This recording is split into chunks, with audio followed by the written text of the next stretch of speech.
মাঙ্গলিক দোষ খুব বিপজ্জনক হয়ে থাকে। মাঙ্গলিক দোষ থাকলে আপনার সব শেষ।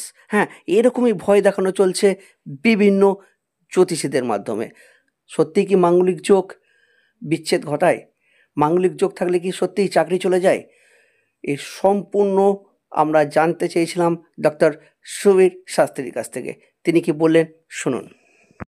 যে ভয় দেখানো হচ্ছে বিভিন্ন টিভিতে, বেশি মোবাইলে, কিছু অ্যাস্ট্রোলজার মাঙ্গলিক দোষ নিয়ে ভয় দেখিয়ে পয়সা দিচ্ছে।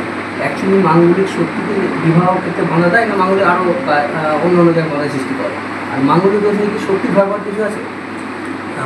প্রথমত হচ্ছে মাঙ্গলিক দোষ জিনিসটা কী আগে জানতে হবে। মাঙ্গলিক দোষটা হলো ন্যাটাল যে চার্ট, জন্ম যে কুণ্ডলী, জন্মকুণ্ডলীতে মঙ্গল যখন লগ্ন, চতুর্থ, সপ্তম, অষ্টম বা দ্বাদশে থাকে তখন মাঙ্গলিক দোষটা হয়।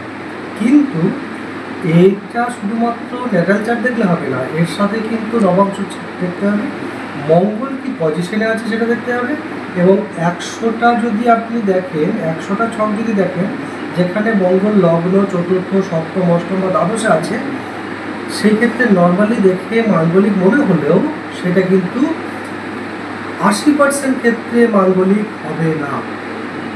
এই বিচারটা আগে ঠিক করতে হবে। মাঙ্গলিক বিবাহ ক্ষেত্রে সমস্যা দেয়? তাহলে বলে দিই কেন হবে না। কারণ হচ্ছে এই মঙ্গল যদি স্বগৃহস্থ হয়, মঙ্গল যদি উচ্চ হয়, মঙ্গলের বল ঠিক থাকে, মঙ্গলের উপর বৃহস্পতির দৃষ্টি, এগুলো বিচারের অনেকটা দৃষ্টিকোণ আছে। সেই বিচারের দৃষ্টিকোণ ঠিক থাকলে, সেই বিচার যদি সঠিকভাবে করা হয় তাহলে দেখা যাবে 100টা মাঙ্গলিক দোষ যেখানে ন্যাটাল চার্টে মাঙ্গলিক দোষ দেখাচ্ছে, পুঙ্খানুপুঙ্খ বিচার করলে সেগুলো কিন্তু মাঙ্গলিক দোষ হবে না। আর আপনার যেটা প্রশ্ন, মাঙ্গলিক দোষ কি বিবাহে? হ্যাঁ, মেয়েদের ক্ষেত্রে বিবাহে কারকগ্রহ হিসাবে মঙ্গলকে দেখা হয়, ছেলেদের ক্ষেত্রে বিবাহের কারকগ্রহ মঙ্গল কিন্তু বিবাহের কারকগ্রহ হিসাবে দেখা হয় না।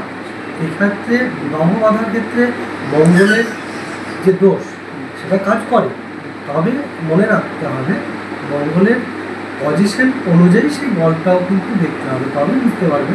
আর ছেলেদের ক্ষেত্রে শুধুমাত্র বিবাহের বাধা না, কর্মের বাধাও কিন্তু মঙ্গলের দিক থেকে আসতে পারে, অ্যাক্সিডেন্ট হওয়া সেই জিনিসটাও কিন্তু মঙ্গলের দিক থেকে আসতে পারে। সঠিক বিচারটা আগে করতে হবে। আপনার নাম? আমার নাম ডক্টর সুবীর শাস্ত্রী। আমার সঙ্গে যোগাযোগ? আমার সঙ্গে যোগাযোগ করতে গেলে স্ক্রিনে দেওয়া যে নাম্বার আছে এই নাম্বারে আমাকে ফোন করে ডাইরেক্ট যোগাযোগ করবেন।